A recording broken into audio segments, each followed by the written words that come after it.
Let me guess. You're looking for a vlog camera.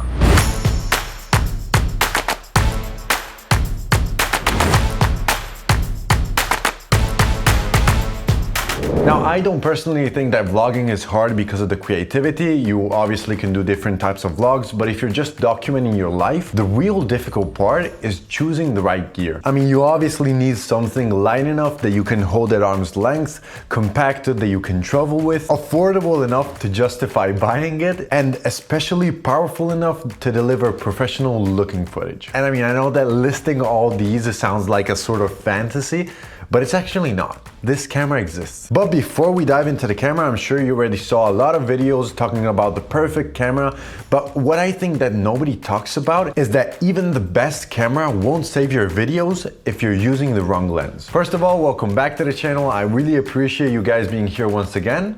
Let's break it down. Okay, so personally, I started out with a really small camera. This is the DJI Action 3. I've been using this camera for the last couple of years, and it's really great when it comes to vlogging.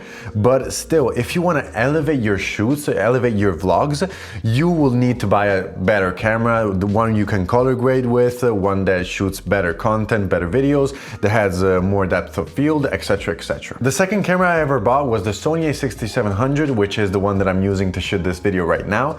I actually bought this camera mainly for my client work. I didn't want to go to like the Sony FX30 or the FX3 simply because I really like the versatility of the photos and videos in the Sony a6700. I think it has like a great balance in the quality of the photos and the quality of the videos. I did use it for a couple of vlogs. I did really enjoy it, but still I felt like, especially paired with the Tamron 17-70 f2.8, I think it's a little bit too bulky for vlogs, especially when I like extend my arm and I have to vlog with myself like this. I can't go like more than 5 minutes, and that wasn't it for me. So I wanted a camera that was compact, really small for travel videos, one I could color grade with, and also that had a built-in mic. Like that was really important to me because the audio quality needed to be really good from the camera, because I didn't want to get like an extended mic because that was just more space. So I actually found the perfect camera for this use case, and it was the Sony ZV-E10. Now, as you can see, it's really small and compact. I mean, it's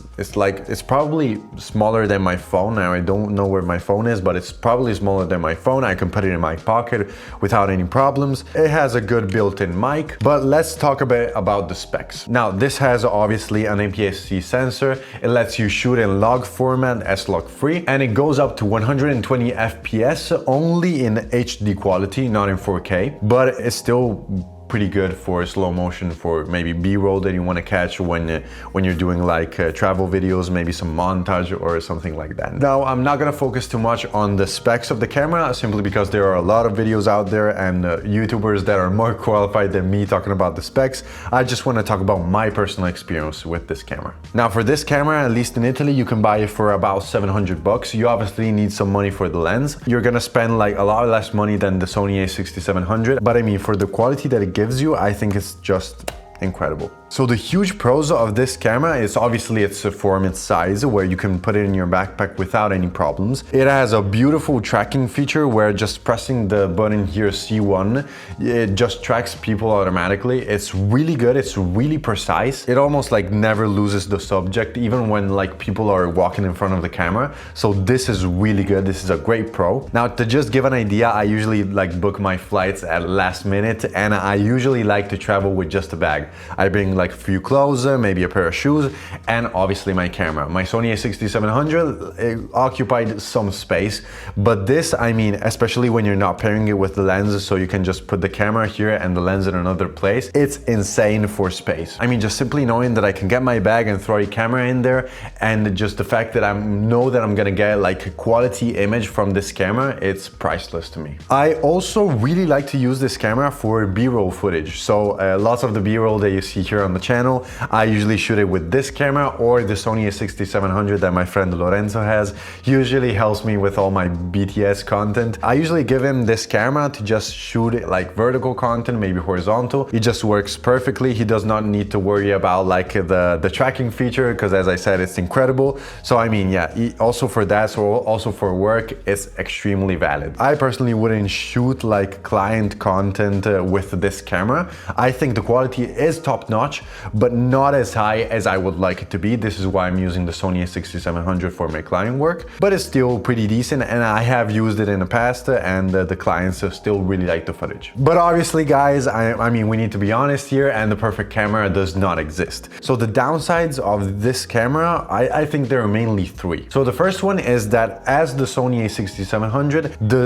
LCD screen is not really bright enough, at least it's not for me. It has like the sunny weather option that you can select in this camera, but still I feel like it's not really enough for me. So the second one is actually a funny one. I have pretty big hands, and the grip on this camera, it's not enough for me. I don't want to put like a small rig cage on it to extend the grip, simply because, I mean, the form size factor, it's why I bought this camera, so it doesn't make any sense. I don't like feel hurt when I use it for too many hours, obviously. I don't really feel like it's wrapping my hand right, but I still shoot with it. I obviously use it without any problems. I mean, just like comfort wise, just not enough for me, but I still love to use. Now, the third thing, which is one that I actually value a lot, is that it doesn't have like a side mount to put on the tripod. It does have obviously one on the back here, but it's still, I would like to have one on the side. This is the same thing that happens with my Sony a6700. This is why I paired it with my small rig cage on the Sony a6700, because I really value time. I obviously know that you can tilt like the tripod head to make it vertical, but I just feel like it's not really comfortable for me, especially like when I'm shooting content for my clients. Maybe they want a horizontal video and they also want a vertical one. I want to be able to do that, like swap really fast. But I mean, we're talking about like, you know, vlogs, and it's probably going to be done horizontally, so this is not like a big issue. Now, boys, I'm sure you remember at the start that I was talking about the lens. So I paired my Sony ZV-E10 with the Sigma 30mm f1.4. Now this, I think, is ideal for vlogging because it strikes like the perfect balance between like the natural framing and the cinematic like background blur. On the Sony ZV-E10, like the 30mm, I think that it gives like that realistic, like face-friendly perspective, especially at arm's length, and it's wide enough for comfortable like handheld shooting without any distortion, yet it's still tight enough to create like the professional focused look just on the subject with the blurry background. Now, I chose an aperture of f1.4, not only because it gives you like the blurry background that I really love personally, but also because in darker situation, indoors or in low light, whatever, it still like gives you a bright enough scene. Now, boys, I'm talking from experience here. Having this camera and this lens, creating like high level content, it's simply incredibly easy. But you know, the truth is that having really nice and quality files on your SD card, I mean, it's just the beginning. You need to also know what to do with that footage. So boys, if you're interested on some effects that you want to use in your next videos, I made some DaVinci Resolve or AI tutorials on this video right here that I'm linking up. And yeah, that's the end of the video. I'll see you in the next one. Bye, boys. Ciao, ciao.